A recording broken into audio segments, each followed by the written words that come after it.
Good morning, everybody. My name is Andy Fell, the founder of a business called Gift 631, an events brand called What Winners Do. And I've also had the pleasure of working with an amazing business called Store Local for the last 5 years. And it's a real pleasure and a privilege today to be joined by TJ Hendy, who is a Store Local ambassador. I'm actually here in Store Local's beautiful new facility at Hendra, a really high-tech facility. So I can go from here to my unit with just my phone. I can access the roller doors, I can access the lifts, and I can access my unit all through my phone. So it really is a tremendous high-tech new facility. But today is really for me to have a conversation with TJ. And TJ is, he's an Ironman, he's an entrepreneur, and he's also a father. And I know TJ says that his proudest achievement is actually being father to Adeline, I believe. Adeline, yeah, absolutely beautiful. Some fantastic photos on social media if you want to check that out. And TJ, I'd like to start by asking you about your relationship with your father.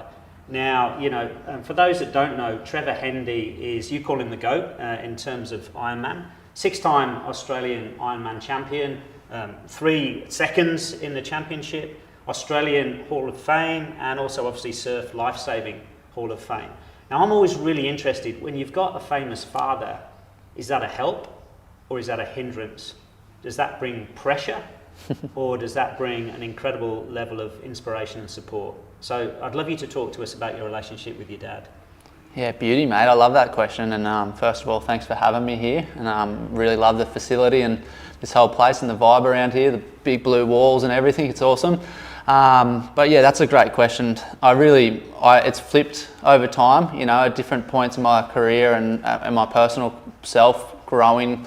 It's sort of changed for me a little bit, having my dad be what I believe to be the greatest of all time through energy and aura, probably not on results. Shannon next time surpassed that, but what my dad did for the sport and stuff like that, and created a big movement, and was Australia-wide, was a bit of a rock star through the summer series and stuff like that. So he was massive, and for me to come through in what people would say his shadow was obviously pretty fun for me to learn about myself and learn how to try to step outside of that shadow and, you know, become my own self. And TJ Hendy, and it's pretty funny, named me after him. So I'm Trevor Jack. People think it might be Trevor Jr., but no, it's definitely been a help. There's been moments where it's been a hindrance, where I feel pressure or I feel some extra eyes, or, you know, the son of a gun label comes out and I get a bit of extra, you know, anxiety before a race or different things like that. But I think the best way to explain it is it's given me so much as well. And I'm all about that now in my life, looking at what things give you rather than what they take away from you. So I believe that, you know, I've gotten sponsorship easier, I've been in the media easier, I've made more money more easily, and also I've probably always strive to be probably better than I would have strived if I wasn't his son as well. So if I had to answer it definitely as a help rather than a hindrance because of all those reasons, yeah. And you mentioned pressure, so how does TJ Hendy handle pressure? Mate, I don't think pressure's necessarily real, to be honest. Like, it's something you place on yourself, and if you have external pressure, it's because you're really focusing on someone else's belief about you, and they might not know who you are properly, or really anything. You can do people proud and all that sort of stuff, but I always see it myself as like no one that loves me and knows me for who I am actually places any pressure on me. You know, they just want me to go out there and be my best and enjoy myself. So I don't put any pressure on myself anymore. I just I let my racing sort of do the talking for who I am, and the racing, the training that I've done in the lead up to any races or any of that sort of stuff. So I used to feel it back in the day, and now it's sort of just TJ Hendy on the line being his best self. Yeah, and I come from a completely different world, but I truly believe the day that internal validation crosses over from the need for external validation is a really liberating day. 100%. When you kind of recognise it's what you think about you that is what really matters at the end of the day, as opposed to, you know, whatever anyone else thinks about you. Yeah. So if we can go right back, I mean, this love of the ocean, I mean, is that part of your earliest kind of memories? Have you always loved the ocean? Has it always been a part of you?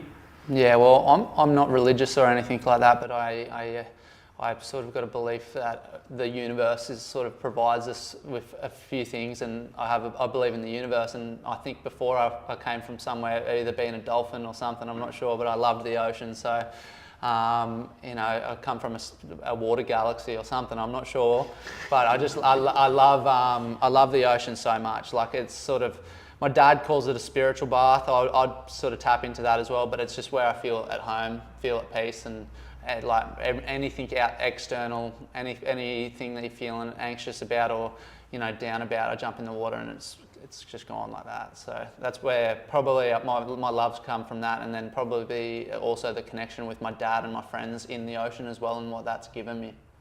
Yeah. I'm a massive believer in connection. I mean, I come from Birmingham in England, and the only water that we ever saw was dirty canals, and probably the most dangerous thing in the water was an old shopping trolley. So it's kind of, I'm very, very drawn to water. Yeah. But that deep connection that I see that you have, I find is a very spiritual connection. Yeah, for sure. And I also like just, it's just so nice. I've been down the beach and having your community down there and stuff, and it just gives you so much. Yeah. And is that one of the attractions to Store Local? Because I know you're very much about community, and Store Local is very much about being ingrained in their local community.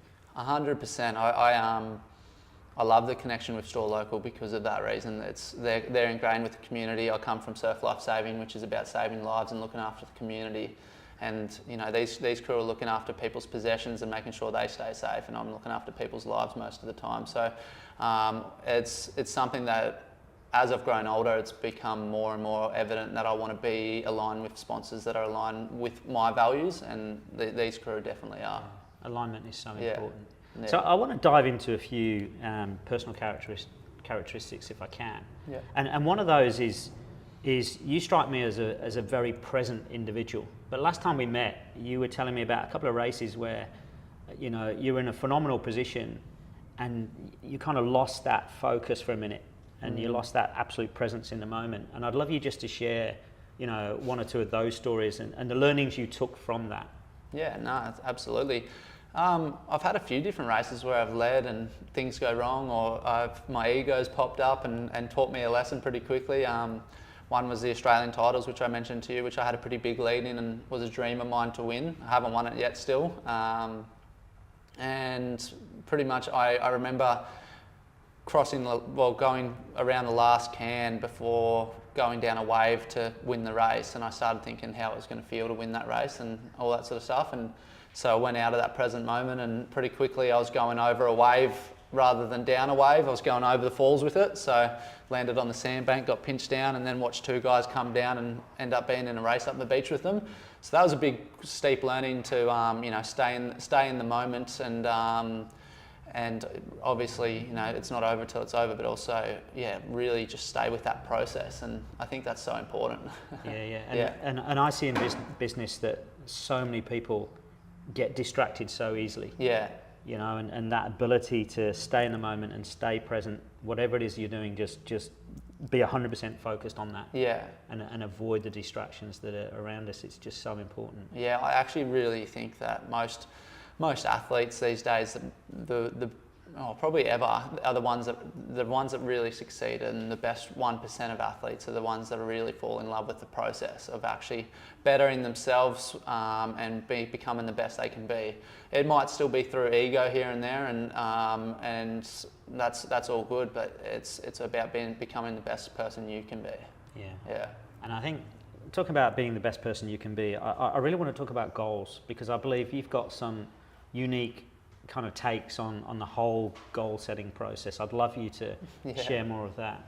Yeah, for sure. I've sort of just switched a little bit from, I'm doing a bit of work. Actually, the crew at Store Local are supporting me with a new strength coach. It's a little bit of holistic work and what we call, working out, going and doing gym or training or running or something. This is a bit of a mixture of working out and working in.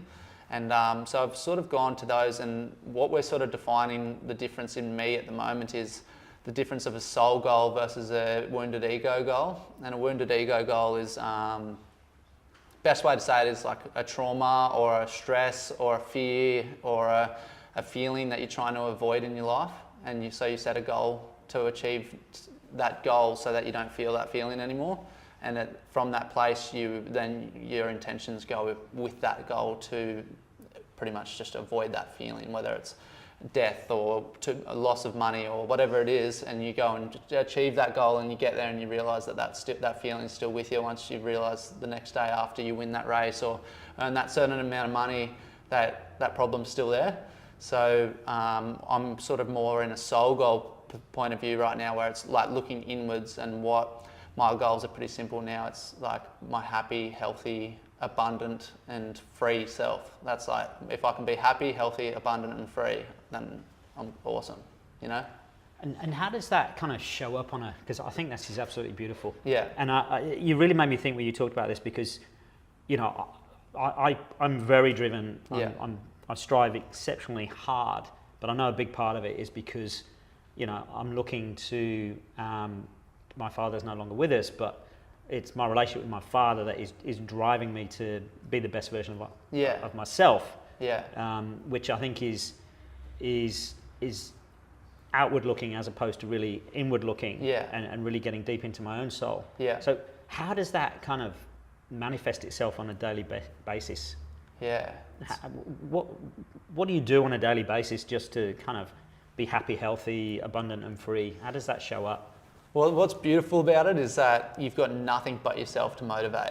So external things and anything outside of you or money or this or that, none of those things are there to motivate you, because it's only you, and you've got to bring your best self to the surface every single day. And for me, that's important, because like if you're not really there and you're just going through the paces and just sort of turning into a bit of a robot, then at the end of the day, you're going to sort of not enjoy the process. So if I can strive to, like for me, being healthy, Ironman is a perfect opportunity to be healthy. So I know to be the best and healthiest version of me, I'm going to be a good Ironman. To be happy, I spend time with my family and I look after them and I provide for them. So that means money, that means, you know, jobs, that means work, that means winning races, all that sort of stuff. So I don't feel like you go away from all those things that you're going to achieve, but it's probably that flip from finite to infinite.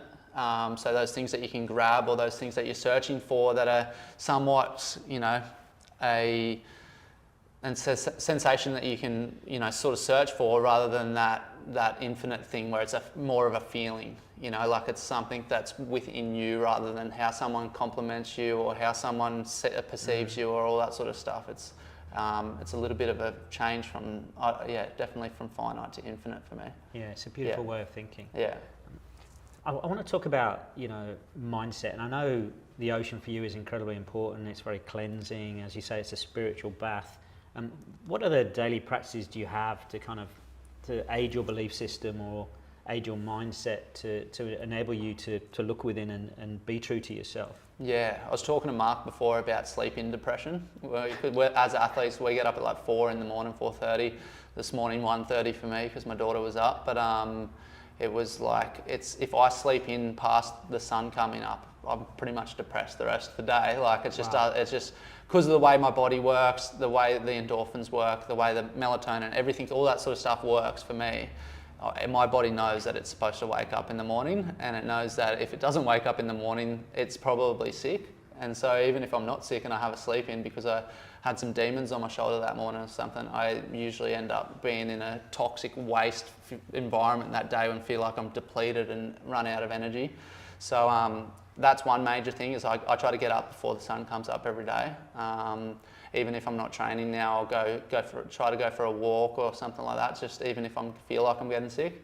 And then I guess sunlight is massive, and then getting in the oceans is massive. Meditation, like even this drive, I just took a bit of time to get a couple of phone calls out of the way, but then also like just inward thinking and feeling and tracking how I'm going and making sure I'm on the right path and feeling the way I want to feel and stuff like that. So I probably have a pretty good inward dialogue with myself of how I'm feeling and going. Yeah, sure. Yeah. So your version of meditation, is it breathing? Is it just silence? Is it just mindfulness? Just being mindful. Yeah. Yeah. Just, you know, like obviously if you've got the space to go sit and cross your legs and do whatever you want to do, shut your eyes and do your breathing stuff, awesome. But I feel like, it's just looking inwards for me. Yeah. And one of my other questions, TJ, is how do you drive continuous improvement? Do you have a debrief process? How do you reflect, debrief, and look for continuous improvement in all you do? Yeah, well, I guess it's like, I've still got a very competitive nature. So, like even without those external things, I still want to win and stuff. So and that's something I think I've grown up in. I can't get rid of that habit really. Like I still want to win things, and I still want to cross the line in first, because I think that represents who I am. So if I'm not crossing the line where I feel I could, then I look back at what could have I done better? When was it that I could have changed that? Was it on the race day? Was it before the race day? With money, it's like, what have I been? If I'm got money owing or different things going on, and I'm haven't paid bills on time, then I have to look at, all right, well, what have I been avoiding? What's the feeling or sensation that I've been avoiding? Because usually if you got those flows wrong and you're not paying bills on time, or you're not showing up to the things you want to show up to, there's probably a blockage for me, or something that you're trying to avoid or run from and not feel. And that's when you got to then go and feel it. Yeah, I so agree with you. I think frequently the difference that makes a difference is whether you're willing to lean in, versus you're leaning out. Yeah. As you say, you're running away from, you're avoiding the very things that you need to lean into, to deal with, to then move on. And getting comfortable, I love saying this one, but getting comfortable being uncomfortable. Yeah. And finding a comfort zone within that. And actually, the best way to explain it is in that discomfort and outside of your comfort zone, you start getting momentum, and that's where you find comfort, is in routine and habit and health, and that's pretty important. Yeah, absolutely. Yeah. I mean, you're a young guy. You've got a massive future ahead of you. But in terms of, in your 27 years, what's the best piece of advice you've been given? There's been a few, but I think I've heard the same thing a few different times in different ways, and it's never blame other people, take responsibility. And then just recently I heard it again. It was, if it's to be, it's up to me. And they're all pretty much the same thing. And as soon as you look to external things for why you're not doing something, or why you're not achieving what you want to achieve, you're already off track. As soon as you start to blame someone else or become a victim to someone else, everything else goes wrong. Yeah, because it's pretty simple. Like, we've got a narrative either way, whether it's healthy or negative. Whether it's positive or negative, you can tell yourself a story. And I love Joe Dispenza's way of putting it. It's like, don't look to the past for how you feel today, look to the future for how you feel today. And so if you set your clear intentions on who you want to be and how you want to act, and you bring that intention to right now, then you can't have that problem of who you were back then, or all that sort of stuff. So that's where I'm at now. That is phenomenal. Yeah. I'll tell you what, I wish I'd known that at 27, mate. I'll tell you, that is absolutely phenomenal. Yeah. And I think the maturity of your thinking is just exceptional. And it really inspires me to continue to push to where I want to get to in life. I feel, at 55, I'm really just getting going, which I actually find really, really exciting. Yeah. So where will TJ Hendy be? What does the next 5 years look like for TJ Hendy? Or what would you like it to look like? Mate, I think taking each moment as it comes, but I really feel like I've got a little chapter to finish with Ironman racing, and to really strive to be my best, healthiest self, and use Ironman as the vessel to do that. So a couple more years of that, and really bringing that to the surface. I probably have had about 12 to 24 months of just being a bit sluggish, had a few stories going on, a few different things that were built up, and I feel like I've let go of those pretty well now. So that will be good. And then after that, I want to do a lot more of this stuff, talking and helping other people grow. some of my values are caring and confident and stuff like that, and I want to instill that in other people as well. So I want other people to feel like they can get outside of their comfort zone and have a crack, but I also want to be in Bali and Fiji and Chopu and stuff, surfing big waves as well. So it'll be just living the dream and having fun. And I absolutely believe you can live the dream, Yeah. and you can make a massive difference to other people as well. So if you were to leave anyone who watches this, you know, there's a lot of people out there who their belief system is not like your belief system. They struggle with self-confidence. They struggle with self-esteem. So if you were to look to help people with a few words of advice around, well, these are one or two of the things that perhaps you could do to, you know, start to change that state, to start to build your self-confidence, your self-belief, your self-esteem. Yeah. What were some of the, you know, words of advice that you'd like to leave people with to think about getting started on that journey? It's a good question. Like, I think there's a few like really easy ones. If you have a story why you can't, then you can't, because you're pretty much already wrong there. Like, you're already telling yourself a story, and whether you think you can't or whether you think you can, you're right. Yeah. And that one's big for me. It actually sat on the roof of my chiropractor when I'm laying on my back getting cracked. It sits there every day that I'm there. So that's an awesome one. But I guess just like look at yourself and take responsibility for everything that you, and if it's to be, it's up to me. Yeah, that's the major thing, and that doesn't mean you have to go do it all by yourself. It just means that you have to have the ability to talk to people, ask for help, ask for support. Go, you know, whether it's starting a business or whatever, you need to have the ability to go have those conversations and be willing to ask the questions and ask for backing and ask for people to come in 50-50 and I think just try to be the best self and bring people. There's a spiritual thing where people talk about ascension, like they want to ascend into a higher place, and it's actually, for me, it's like descension. It's bring your higher self down here and to this planet and enjoy it while you're here.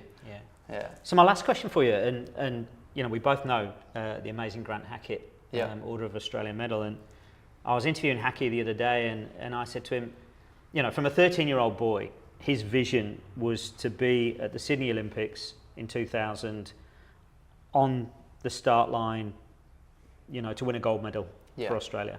That was his vision from 13. So I said to him, so you're now on the blocks and it's the Olympic final, your home Olympics. What is going through your mind, Grant? So I'd love to ask you that same question. So you're at the start line, you know, of a major event, and I'm really interested in how people get into like the ideal performance state or get into the zone. There's so much noise going on around. How do you absolutely zone in? Because I see in business, people are in such a rush that they rush from thing to thing to thing to thing, and often they're not in the ideal performance state for what could be the meeting with the most important client. It could be a really important team meeting or any other interaction. They could be pitching, you know, to the board. It could be a whole range of different things, and they could just kind of stumble into it or rush into it. Where I'm really interested in an elite athlete of, you know, there's so much noise, there's so many distractions, but you've got this ability to just totally zone in. So how do you do that? Firstly, I love all your questions so far, by the way. They're amazing. Well, that's good, because this is the last one. It's a really good one, because it's a couple of little, like probably a 1, 2, 3 for me. And it's, firstly, I love to say, begin with the end in mind. So it's like, that's your only time that you're allowed to come outside of the moment and the process. It's like, all right, what's the goal here? You know, like for me, if I stand on a line, all right, I want to win that race, you know, but it's not for any external reasons or whatever. It's just because I believe I can. Yeah. But begin with the end in the mind, and then after that, I usually go, okay, so what do I have to do that? And so on the line, I'm standing there, and I'm thinking this while they tell me that the TV are at a commercial or whatever in the background. They're saying 30 seconds until this. I'm like, all right, so what do I have to do to win this race? All right, just enjoy one stroke at a time. Enjoy the process, and then from then, so I've made that decision just to go to the process. And from then, I pretty much go to my third step is usually I go, a little system where I go breathe in the positive and out the negative. So I just think any negative thoughts, I breathe it out, in positive, out negative. And I just do that on the line, and then all of a sudden the gun goes. I mean, that's a phenomenal piece of business advice as well, actually. Yeah. Just before you're going to do something of any significance. Yeah. Breathe in the positive, breathe out the negative. Yeah.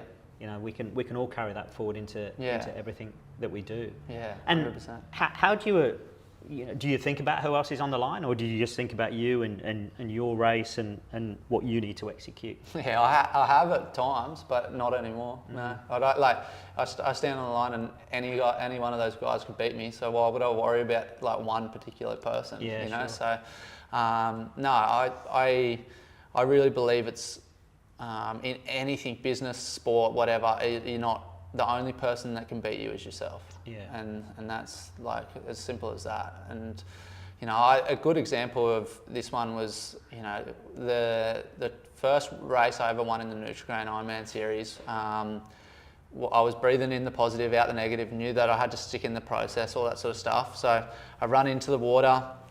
First leg's board leg, and board's my best leg at this point in my career. And I went, all right, I'm going to jump on my knees. I'm going to have a good start. I'm going to come out of this leg up the top. And I jumped on my board and I fell straight off. And I literally went, and straight away I went, okay, hop back on your board, because that was the next thing I had to do. And I hopped back on my board. I went from last and I came in second in that first leg, you know, just from literally not hanging in the past, because that moment had already gone. Just got back on the board and paddled. Yeah, fantastic. It's that simple. Like, you know, I think people get scared speaking, or have that fear speaking, but it's literally just one word at a time. Yeah. You know. Yeah, and I do believe it's the same thing. Obviously, being a conference speaker. Yeah. It's, you know, what I need to do is find my own space and isolate myself from the world. Yeah. You know, and then just breathe. Yeah. And you're absolutely right. Focus on what I'm going to say first. Yeah. You know, so it's taking, I think, process from elite athletes and just building into how we operate within business. Yeah. You know? Well, I've probably made like 15 mistakes talking right now. I don't remember any of them. Yeah, I do. No, not at all, because I've made 35. But, you know, but you're absolutely right. Yeah. What's gone is gone. Yeah. And so my final question, TJ, this has been absolutely amazing, and I've learned so much from you. I have to say that, which every time we've met, I was like, wow. I'm learning from you also, mate. So thank you. Bit of positive stroking going on here, which is phenomenal. You know, what would be your final message to, you know, the Store Local community? I guess thank you to the Store Local community for getting behind me, but also you've got a great thing going on here, and keep it going. Brilliant. Yeah. Thank you. One step at a time. Yeah. TJ Hendy, thank you very, very much. Beauty. Thanks, guys.